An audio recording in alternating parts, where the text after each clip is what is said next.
Assalamualaikum. Pada siapa yang tak kenal, aku si Jubaijau.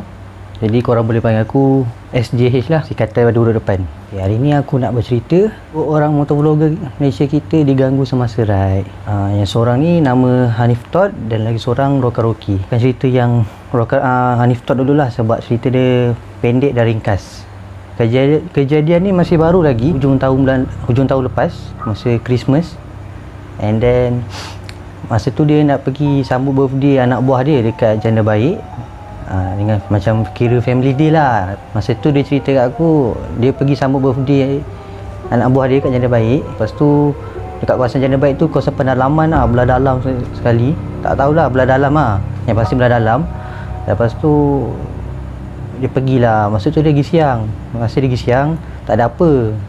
Tu dia tak macam mana dia bergurau dengan isteri dia naik motor lah, motor vlogger kan. Tu dengan isteri dia cakap lah dengan isteri dia, balik sekarang gelap ni jalan ni, dia kata. Tu isteri dia kata, tak apa, belakang ada box. Dia gurau macam tu dalam perjalanan tu lah, kat area. Masa tu dia dah lalu kat area Janda Baik dah. Biasa siapa pernah lalu kat area Janda Baik tu memang tahulah, situ kawasan memang hutan lah kan. So siang lah dia gurau, ingat tak ada apa lah. Dan pendekkan cerita, lepas dia sambut birthday anak buah dia apa semua family day tu, dia tak tidur kat situ lah, mesti kat Janda Baik. Dia balik lah, pergi balik hari lah kiranya. Lepas tu dia dah sambut birthday anak buah dia on the way nak balik. Masa perjalanan nak balik ni, ini cerita yang terjadi kat dia sebenarnya. Masa tu on the way dia nak balik tu, dia kena kacau lah, diganggu lah. Biasa lah jalan kat Janda Baik ni, siapa pernah lalu memang tahu lah gelap ni macam mana, hutan kan. Lepas tu time dia balik tu, dia naik lah satu bukit. Aku tak tahu lah bukit dia macam mana, tapi gambaran dia cakap tu bukit dia bentuk zigzag lah. Sebab dia kata belah kiri ada gaum, belah kanan tu naik bukit. Maksudnya aku anggap, gambaran aku dapat dia cerita tu, bukit dia naik tu zigzag lah. Tak tahulah macam mana, mungkin bentuk macam U-turn ke apa, macam U kan. And then masa dia naik bukit yang pertama okey, bila naik yang kedua tu, motor dia tiba-tiba jadi macam tak ada power. Dia macam hilang power lah, dia macam nak mati naik bukit. Macam nak motor nak mati lah, tak lepas naik bukit lah. Padahal motor dia naik tu kan motor Kapcai, dia naik 250 yang motor. Jadi kalau fikir logik, memang tak logik lah naik bukit tak lepas kan, motor power kan 250. Lepas tu nak dipendekkan cerita, masa dia naik tu, motor dia blow, engine blow lah, macam nak mati lah. Dia makin berat ke belakang. Benda tu kacau motor tu.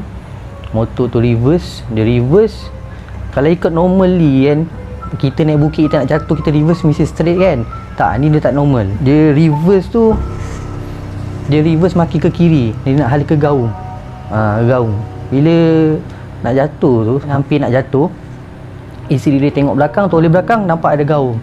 Dia cakap dengan Hanif Todd tu, ada gaung. Lepas tu dia jatuhkan badan dia belah kanan. Jadi accident lah, jatuh kat lah. Tapi tak teruk lah, cuma motor je lah. Orang ni tak teruk, tapi motornya salah sikit-sikit lah. Okey lah. Lepas tu selamat lah daripada jatuh tu. Dia kata nyaris nak jatuh gaung lah. Sebab aku pun tak tahu macam mana, motor dia tak ada power sampai tahap dia tarik clutch, dia drop gear semua. Motor jadi macam blow gila, and then dia nak mati motor tu. Motor dia terpaksa tarik kelas apa semua, dia reverse dia bukan reverse normal lah, dia macam turun ke straight, dia turun ke kiri macam nak lari ke gaung. Padahal dia orang jatuh lah, sebab nasib baik isteri nampak lah, tak tahu jadi. Lepas dia dah jatuh semua, dia try start balik motor, hidup balik macam biasa, dia bawa elok. Itu gangguan pertama. Gangguan kedua ni masa dia nak jalan, dia dah jatuh, dia dah take 5 jap untuk sambung jalan. Masa dia on jalan tu, daripada Janda Baik nak ke Genting Sepah tak silap aku, dia cerita daripada Janda Baik nak Genting Sepah. Dia cerita kat aku, masa perjalanan dia tengah nak bawa pergi on the way nak pergi ke Genting Sepah tu, dia kena ganggu lagi. Nasib baik motor dia ada side mirror lah. Kalau tak ada side mirror tak tahu lah. Nak dikatakan, biasa kalau orang bawa kereta motor, dia tahulah lampu kenderaan dia kan. So dia nampak ada satu cahaya lampu lagi satu daripada belakang. Bukan daripada depan, aku ingat daripada depan, punya daripada belakang. Daripada belakang lah, dia tengok lah cahaya tu. Lepas tu dia tengok side mirror, belakang tu gelap. Tak ada kereta, tak ada motor. Masa tu baru dia terdetik, dia terfikir, siang tadi dia bergurau isteri dia. Masa yang isteri dia cakap, tak apa, belakang ada box. Lepas tu dia pun sambung lah gurau. Sama orang cakap belakang ada box pun dia boleh duduk atas box. Itu sebab punca yang dia hampir accident nak jatuh gaung. Nasib baik dia jatuh itu je, jatuh itu sebelum masuk gaung. Nasib baik. Kepada korang, kalau pergi mana-mana tempat rasa macam semacam je. Kalau pada yang ada, aku tahu orang kita ni ada yang insting dia kuat sikit kan, jadi macam aku tak tahulah keturunan ke apa korang jenis lalu kawasan situ dia rasa macam semacam je, even dia tak tahu lah first time dia lalu rasa semacam tu. Harap jaga kata-kata gurau apa even siang, sebab benda tu ada kan. Kita mana-mana pun memang dia akan ada, sebab kita share dengan dia tempat yang sama, cuma beza dia, alam yang berbeza lah. Kita dia punya. So nak bergurau apa pada-pada. Jangan sebabkan siang tak ada apa, tak. Ni aku punya pesanan lah. Nak gurau boleh, tapi biar kena tempat lah. Kalau benda tu seronok, macam kita niat asal dia gurau, tapi kita gurau tu kita tak sedar kita menjemput dia. Kita menjemput dia dan dia pun tak apa, tunggu malam garang. Tunggu malam garang, siap lah. Besok lah pada Hanif Tot, sebab tengok condition dia, aku pernah jumpa dia tak teruk sangat pun accident. Yang calanya motor je lah, motor calar sikit lah, tapi nasib baik owner tak ada apa. Hanif Tot dengan isteri dia tak ada apalah. Itu yang paling penting lah.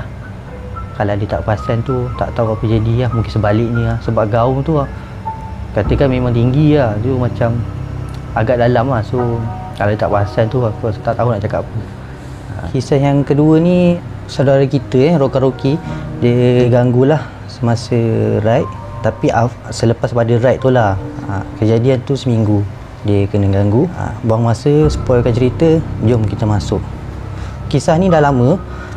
Kejadian ni berlaku masa 9 tahun lepas. Tak sure lah 9 tahun lepas ke, tapi yang pasti tahun dia sebut tu 2009. Sekarang ni dah 2021. So korang kira, aku malas nak kira. Okey, itu bukan yang point aku nak cakap. 9 tu dia zaman baru nak main motor besar, big bike ni motor. So dia ada kawan, dia ada sahabat dia lah. Sahabat dia ni dah arwah lah. Sahabat dia nama Khalil. Masa tu dia nak ajak, dia orang ada ride lah, dia orang pergi ride ke Kuala Kelawang atau bahasa singkatan dia KKIC lah. Yang geng-geng big bike, geng-geng corner tahulah kot situ. Lepas tu dia ride tu bertiga. Dia Rocky, sahabat dia Khalil dengan Zubir. Zubir ni Rocky tak kenal, tapi Zubir ni kawan rapat dengan Khalil lah, si arwah ni lah. And then so dia orang kat bertiga lah, mesti lah. Dia kalau ride ni mesti weekendnya, tak Sabtu Ahad lah, selalunya gitu. And then dia orang pergi ride tu kat Kuala Kelawang pagi, dan dia orang dah jumpa apa semua. Dia dah biasalah, dia TTS dulu lah, sebab kata geng-geng motor kan. Dia jumpa satu tempat, dah jumpa, dah cukup orang, baru dia orang gerak pergi ke tempat yang dia orang nak pergi tu lah. Masa dia orang dah sampai kat Kuala Kelawang tu, okey, Kuala Kelawang ni kalau korang nak tahu, dia ada 3 stage lah. Stage pertama, kedua dan ketiga. Jadi dia orang main sampai ketiga lah. Stage pertama tu ringan-ringan, orang kata easy lah. Mungkin stage kedua dia normal sikit, hard sikit. Stage 3 dia susah sikit. Mungkin macam tu lah, corner dia mungkin patah, kita tak tahulah. Lepas tu masa dia orang dah sampai, dia orang layan lah corner tu biasa-biasa. Sebab Zubir lah, sebab si Khalil ni, sahabat Rocky ni, dia baru lagi main motor. Masa tu pun Rocky dia masih baru main motor, tapi dia dah ada basic dah. Yang Zubir dengan Khalil ni, dia orang first time dekat jalan Kuala Kelawang KKIC tu. So dia orang tak berapa tahu belok-belok jalan situ. So ada yang corner patah, ada yang corner memang corner U, memang macam tu lah. Masa dia orang dah sampai tu, ada satu van putih. Van putih tu bawa slow sangat. Situasi masa tu dia macam ada something lah, dia macam ada something yang membuatkan dia orang jadi jarak ni. Jarak yang macam mana? Jarak bila dia orang potong van putih tu, Zubir potong dulu, lepas tu Khalil, last baru si Rocky ni lah. Bila dia orang dah potong van, dia orang jadi jauh lah, jadi ada gap lah kat situ. Bila ada gap, si Zubir dah depan dulu. Depan dia laju lah. Biasa kalau dah potong memang laju, memang tertinggal lah kawan kat belakang. So macam tu lah, standard lah.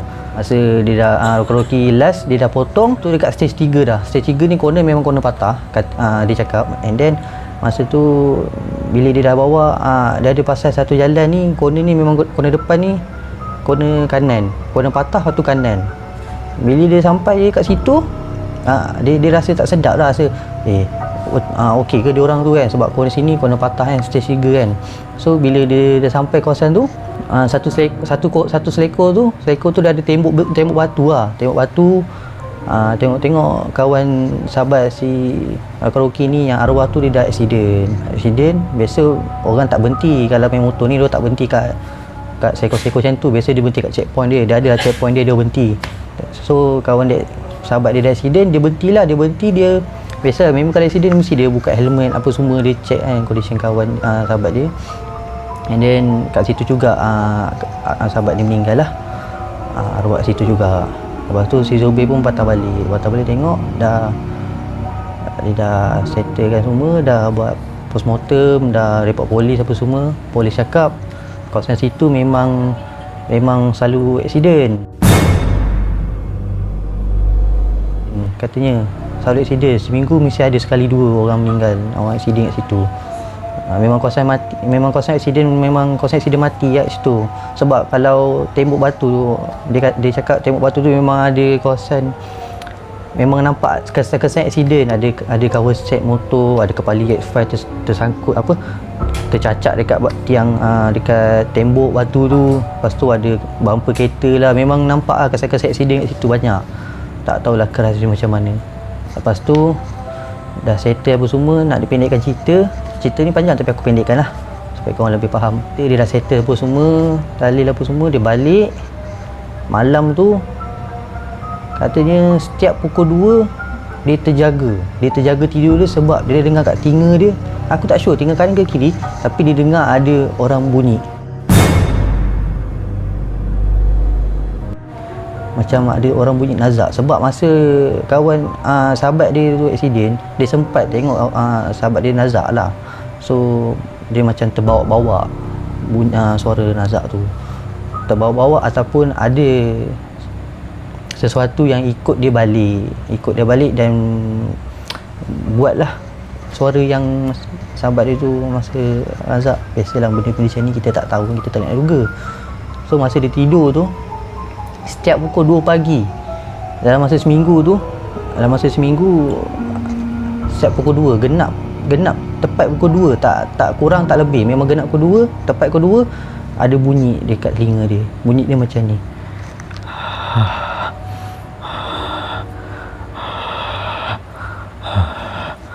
Setiap pukul 2 seminggu kena kacau. Bukannya harinya, seminggu tu hari Ahad dia Isnin tu sampai hari Sabtu, straight tu memang dia kena ganggu.